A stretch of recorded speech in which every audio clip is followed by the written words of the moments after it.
My planning and productivity system is always changing because life is always changing. Since I shared my Choose 4 Things video a few months ago, almost every part of it has changed. So let me update you on where my system's at right now. Hi, I'm Em.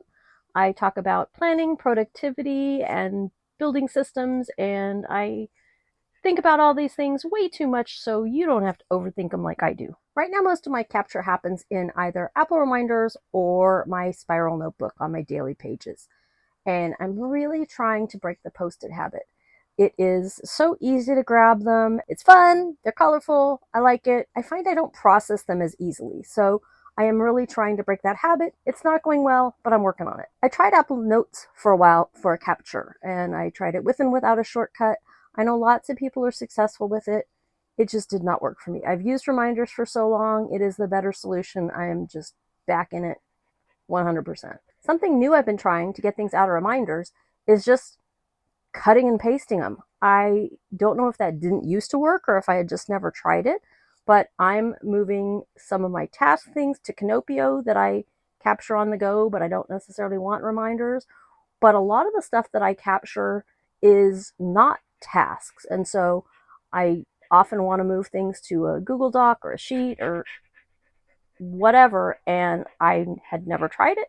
It works, and it is kind of a game changer for me. And that way, reminders, the things that stay in reminders are tasks, and that is it. My calendar, my main calendar, is still Google Calendar. I view it usually through Apple Calendar's interface, but my personal appointments and meeting type calendar is still in Google Calendar. I have recently also added a content calendar in Google for my channel. I usually don't have that turned on when I'm looking at my personal Apple Calendar. I can click it on and off if I want, but usually I just look at that in Chrome on my channel stuff. That way I can just look at it when I need it, and most of the time I don't. The other thing that I've done is, I do like paper calendars for tracking, and I have tracked more in other parts of the year, but as the year has gone on, I've kind of tracked less and less because I just haven't had the time. So still don't do any planning on paper calendars, but I definitely use them for tracking far less than I used to. So the next couple areas you're going to see more changes. When I filmed that first Here Are the Tools I'm Using video, I was only a couple months into my channel. I was in the midst of planning one big event. I had just finished another big event. It was the height of the gardening season. And now that we're past summer and gardening is slowing down and I'm in a groove with the channel, I just have different needs than I had back then. So that's why it's important to keep thinking about your system and not just keep plowing on the way things have been. Life changes, your system needs to change. My daily plan still revolves around my spiral notebook. That is the anchor of my system. That hasn't changed. I do copy my appointments onto the page in the morning. Then most of what goes on the actual spiral page is more of a daily log. It's more of an after the fact thing. As far as planning, I plan my top 3 tasks and maybe a few more. Maybe I do a must, should, could list, but I try to remember to plan it on a post-it. Most of the time I do. Sometimes if I know the kind of day it's going to be, I will just write it on a page.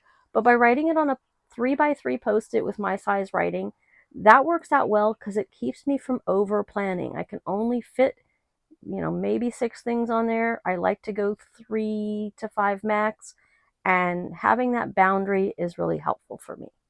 Also, then I can either have it on the page, I can get rid of it if I want to at the end of the day, but also I can pull it out and have more focus by not looking at the whole notebook page if I don't want to. So most of the time I do that. Sometimes I just work straight down a reminders list.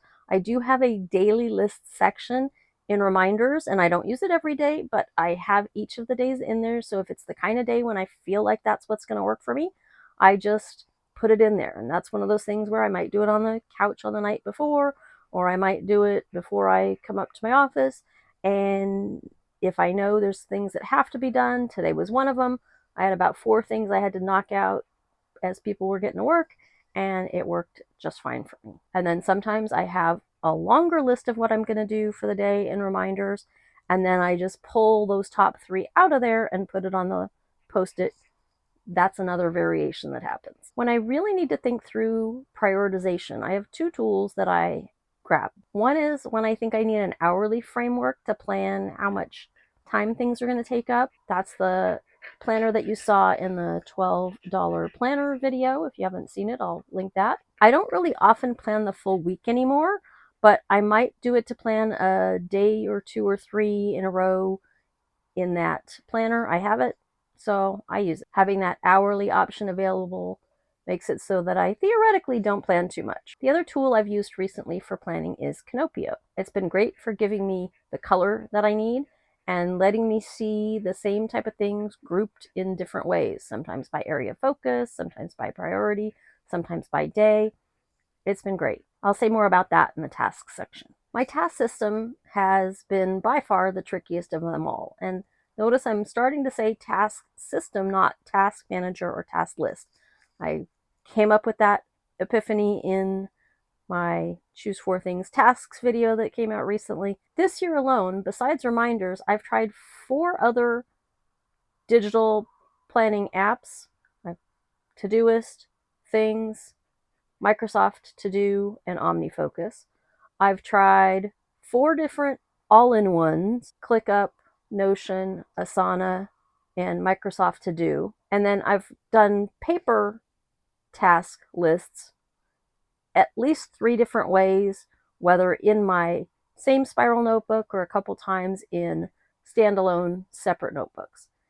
Each time there was friction. Each time there were too many places that tasks could be hiding, or maybe the better way to put it is that I could hide from them. So tasks, it would be easy to go down a rabbit hole. I'm going to try to make this not be a task system video, just a little snippet on my task system. But for now, I'm just keeping it simple.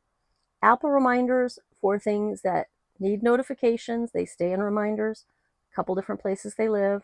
And I am starting to move more of my channel stuff into reminders to keep it separate from my personal stuff. And now Kinopio is holding my big ongoing master task list for now. Like I said, it is great to be able to see everything at once. I can zoom out, I can zoom in, I can look at things by area of life, one or many. I can look at things by priority. I can look at things by day. I can copy, I can move within the same space. I can copy to a different space. It's just like having all the world's best Post-its and being able to move and duplicate. And color. Don't forget color. If you want to see a plan for a couple days worth of tasks in my recent first impressions on Kinopio, you can check that out if you haven't. So those are those 4 things, but there is the honorary 5th thing, the cousin, the weekly reset practice. And it is still the non-negotiable for my week. It's what ties everything together. It's where I review my progress, clear out my reminders, look at my calendar, and make a plan for the week. I haven't been doing a full week on one page recently. I like making them. They're fun, but I found I made them and then I didn't really use them. So what I've been doing recently is just making like a 3, 4, 5 line kind of 7 box across my page of my spiral notebook on my reset page, and just putting in my appointments so I can kind of get the same benefit of rewriting my appointments, so I kind of solidify them in my mind. I don't need it to be bigger than that. It just needs to take up a few lines on the page among everything else. And that tells me whether it's a week where I'm going to be able to plan lots of tasks, or whether it's a week that's got a lot going on and I'm not going to be able to plan much in addition to what's already scheduled. I've also been making a brain dump each week when I do my weekly reset, and I do it in my notebook. But I found recently I've been doing it in my notebook and then I'm having to move it all to Kinopio. So I'm trying to start the new tradition of just as I'm doing my reset, when I have something to brain dump, putting it directly into Kinopio. Another new thing to train myself on. We'll see how it goes, but that just seems to me to be the right next step. So there's a little snapshot of what my system looks like today. Not forever, just today. And also a little history and a couple glimpses into where things might be going. It's a mix of simple tools that, for me, give me the least amount of friction and keep me from feeling boxed in. So which part of your system is working the best right now? Capture, calendar, plan, or tasks? Or maybe it's your weekly reset. We're going to throw that in there also. I'd love to hear from you. Let me know in the comments, and we'll see you again soon. Thanks.